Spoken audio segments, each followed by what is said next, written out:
Hello, friends. The owner of Ronbus sent me his new Pulsar paddles a few weeks ago, and they're just now being released to the public. So I wanted to do a review so that you can make an informed decision about whether or not these paddles are for you. The Pulsar is a new thermoformed paddle line from Ronbus. There are two shapes to choose from. The R1, which is a hybrid design with a curved top, similar to the Hyperion, and the R3, which is an elongated rectangular form, very similar in shape to the Carbon 1, or the soon-to-be-released Perseus by Yola. The R3 was recently released, and the R1 will be released on May 15th. Both versions, the R1 and R3, are 16 millimeter in thickness, and they have a thermoformed unibody construction, a raw Toray T700 carbon fiber surface, and edge foam throughout the entire perimeter of the paddle, including the handle. Beyond that, there are a few differences between these two models, mostly related to their shapes. The R1 has a hybrid shape that's slightly elongated with a curved top, similar to a Hyperion, but also a slight flare from the bottom to the top of the face, similar to a 6-0 Diamond Series. The R3 is an elongated rectangular paddle, almost identical to the Carbon 1X. It has a long handle measuring 5.5 inches and a 4.125 handle circumference. This is somewhat more narrow than what I prefer for a handle. I like mine between 4.25 and 4.5 inches in circumference, but I think that this handle size is still a smart choice. It will appeal to the majority of people who have normal size hands. The R1, which will be released tomorrow, will come in two versions. One with a shorter handle measuring 5.25 inches and another with a longer 5.5 inch handle. Everything else on these two versions is exactly the same. Another difference between the R1 and R3 is the surface texture weave. Both use Toray carbon fiber, but the R1 has a coarser weave, similar to most carbon fiber paddles. And the R3 uses a very tight weave, similar to the Legacy Pro. Here's a comparison under a microscope. The R1 weave is similar to what is used by most brands out there, such as Carbon, Yola, Electrum, and 6-0. As I mentioned, the texture on the R3 is very tight, almost identical to the Legacy Pro. In fact, I've only seen this particular weave on the R3 Pulsar, Legacy Pro, Vatic Flash, and some of Ronbus's X Pro series, which is an experimental EVA foam paddle. The interesting thing about this weave is that it feels less gritty than other paddles, but it still gets top-tier spin. So when you run your fingers over the R3, it feels much smoother than the R1.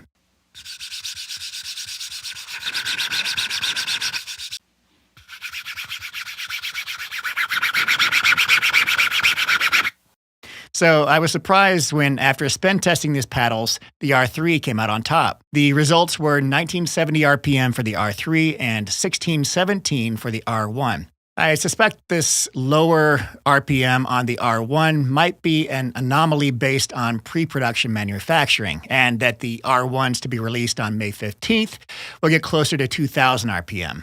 Especially since the non-thermoformed R1 that I spin tested got more than 2000 RPM, and it's using the same surface texture. Ronbus is sending me another R1 Pulsar soon, so I'll report the spin results of that when I get them. As far as thermoformed paddles are concerned, the R3 Pulsar is definitely softer and more control-oriented. The first time I hit with it, it reminded me of the Yola Hyperion, in a good way, like how I remember loving playing with the Hyperion.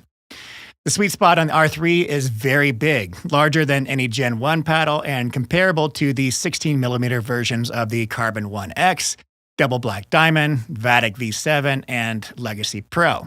Coming from a Black Diamond power paddle, the R3 Pulsar felt like a resetting and dinking machine. But it's important to note that your impression of the paddle will be mostly influenced by what paddle you've been playing with. I just talked to a friend today who just got the R3 Pulsar. He's been playing with an Electrum Model E for the past 2 years. And the first thing he noticed was the Pulsar's power. The Model E is notoriously one of the softest, control-oriented paddles on the market, so that makes sense. But my friend did say that the control is manageable with the Pulsar, which to me indicates that the Pulsar is striking a good balance between power and control. Also, the spin on the R3 is top tier, so the control is there even when hitting hard. And being a thermoformed paddle with a long handle, the power is there too when you need it. It's definitely not as powerful as the Black Diamond, but the trade-off is better touch and control. The first thing I noticed about the R1 Pulsar is that it has a stiffer face than the R3. It's quicker and it has more pop. I'd put the softness and plushness of the R1 somewhere between the R3 and the 6.0 Double Black Diamond. It also has a large and forgiving sweet spot. I naturally gravitated toward the R3 when I first tested these paddles, and it's become my primary paddle for the past few weeks. At first, the R1 was less appealing to me, probably because it's lighter and has less plow-through when hitting with the ball.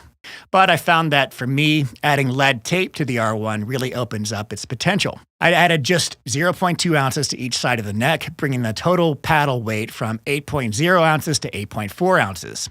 And just that little bit of weight added some power and stability without sacrificing much in terms of speed or quickness. I'd say that with lead tape, the R1 has the same or maybe even slightly more power than the R3. Definitely better pop and only slightly less control with better hand speed and maneuverability. As a side note, I'm using the words power and pop differently. To me, pop is how fast the ball comes off the paddle with a short stroke or without a full swing. So think about hand exchanges and punch volleys at the kitchen. On the other hand, power is how much velocity the paddle imparts on a ball with a fuller swing. So think about driving from the baseline or taking a full swing and putting the ball away at the kitchen. Anyway, to me, the stock R1 has more pop and less power than the stock R3. But adding lead tape to the neck of the R1 brings its power in range with the R3, while also retaining its superior pop. But overall, I'd say the R3 still edges out the R1 in control. You'll also notice a difference between the R1 and R3 Pulsar in terms of their swing weights. The R1 swing weight is 114, which is low and very similar to other top light paddles such as 6.0 Diamond Series, the Volair, Yola Vision, and Selkirk Vanguard Power Air. The R3 is more top heavy with a swing weight of 121, which is similar to the Legacy Pro, Diadem Warrior Edge, and the Carbon 1X series. I got these swing weights for the R1 and R3 directly from Ronbus, and for the other paddles, I use Chris Olson's spreadsheet from the Pickleball Studio, which is a very useful resource with all sorts of paddle data that you can sort yourself. I'll put a link to that in the description. I haven't tried lead tape on the R3 because, to me, the stock version is balanced and weighted just right.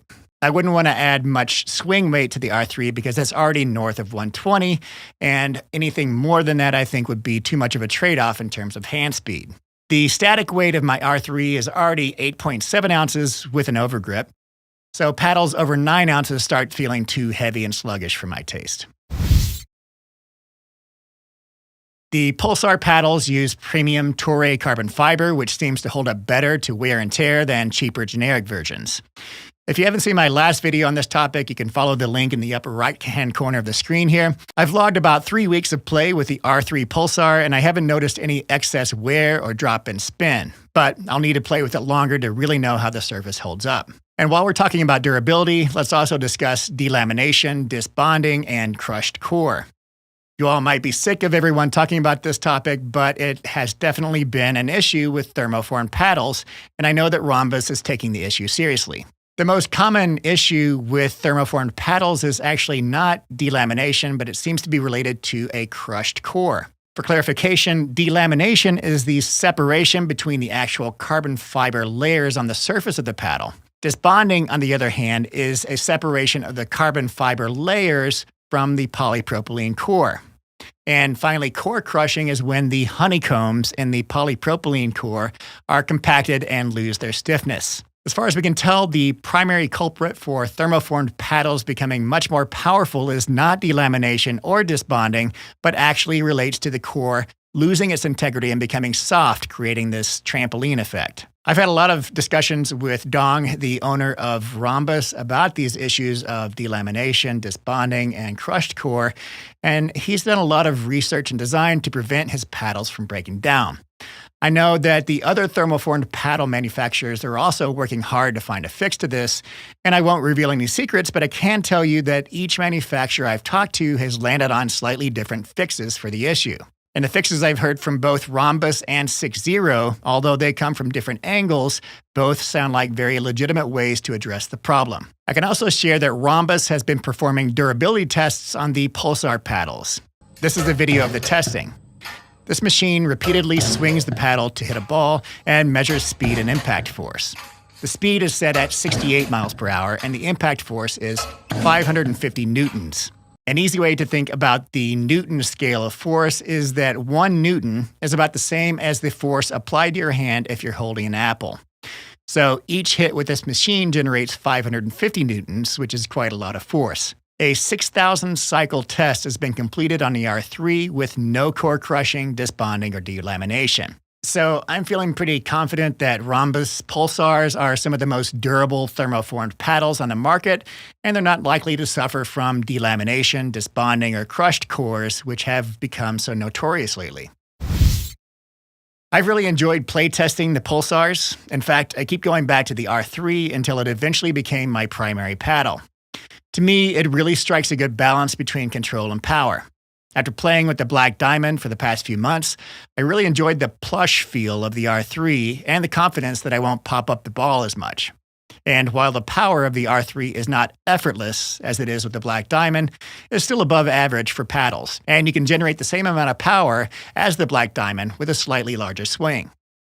Besides power, the other trade-off with the R3 coming from the Black Diamond is hand speed, due to its higher swing weight. It's not a huge difference, we're talking milliseconds here, but it's just enough to be noticeable. That's why I think the R1 Pulsar with lead tape might soon overtake the R3 as my primary paddle. With a little bit of lead tape on the neck, the R1 gets the same power as the R3 with more pop and better hand speed. The trade-off here is control and plushness, which the R3 has slightly more of than the R1. Over the past few play sessions, I've found it great to have both the R1 and the R3 in my bag so that I can switch out according to how I'm feeling that day. If I'm playing and feeling a little less confident about my soft game, I'll switch over to the R3. If I'm trusting my soft game and wanting a speedier and poppier paddle, I'll switch over to the R1. The last thing I want to talk about in this review is what I don't know about the Pulsar paddles. I haven't played long enough with the paddles using that tight carbon fiber weave that the R3 Pulsar and the Legacy Pro use to have a good understanding of their surface durability. As I mentioned earlier, the R1 Pulsar uses this standard, rougher carbon fiber weave that so many other companies use, like Carbon, Electrum, 6.0. And given that the surface is Toray carbon fiber, I trust that the R1 will be more durable than most paddles. But I haven't had enough time with the R3 or with the Legacy Pro to be confident in the durability of this particular weave. It certainly gets great spin when it's new, but I wonder if the tighter weave will hold up against impact damage as well as the standard weave. Maybe I'm wrong, but my hunch is that if the paddle is starting out with less texture, like with this tight weave, then the same amount of damage to the surface will impact its spin rate more than the standard weave with more texture. In other words, let's say that the peak to valley measurement for the tight weave is 15 microns, and for the standard weave, it's 30 microns. Hypothetically, if you take a sander to both paddles and remove exactly 15 microns of surface, the tight weave would have no texture and bad spin, and the standard weave would still have half of its original texture. Again, this is just a hunch and I could be completely wrong, but intuitively I'm a bit skeptical that the tight weave will have the same durability. I'll be sure to circle back to this topic with a follow-up video when I do have some of that data. Overall, I highly recommend the Pulsar paddles to anyone looking for new thermoformed paddles. If you're coming from a Gen 1 raw carbon fiber like the Yola Hyperion or any of the older models from other brands using raw carbon fiber, I think you'll find the R3 Pulsar to match the control of the Gen 1 paddles, but with more power when you need it. And you get all of the other benefits of thermoformed paddles, such as better neck strength, less edge damage and failure, and a large sweet spot. Also, if you're coming from a poppier paddle and you prioritize hand speed, the R1 Pulsar is a great choice. Ronbus is selling the Pulsar paddles for $170. For a thermoformed paddle using high-quality raw materials, I think this is a good deal. And Ronbus seems to be at the front line for finding a solution to the delamination, disbonding, and crushed core issue. Also, you can knock $20 off this price by using the code 10JohnQ at checkout, which brings the price of the paddle down to $150. One thing to note is the R code system on the Ronbus website. I don't know how many R1 Pulsars will be available for purchase after they're released on May 15th, but the R3s got backordered pretty quickly after they were released due to their popularity and supply chain issues with thermoformed paddles. So the R code system is essentially a way for you to order a paddle that's on back order without paying the full price of the paddle until it ships. So you pay $1 to reserve your paddle, and when it ships, you pay the remaining full amount. Currently, the R3 Pulsars are shipping in 14 to 21 days after ordering. And like I said, I don't know how many R1 Pulsars will be in stock on the 15th. So if you're interested in those, be sure to keep an eye on the Ronbus website and order early. Okay, thanks for watching. And be sure to keep an eye out for my next video where I'll be dissecting paddles to compare Gen 1 and Gen 2 raw carbon fiber models, exploring the topic of peel plies, and digging deeper into the delamination, disbonding, and crushed core issue.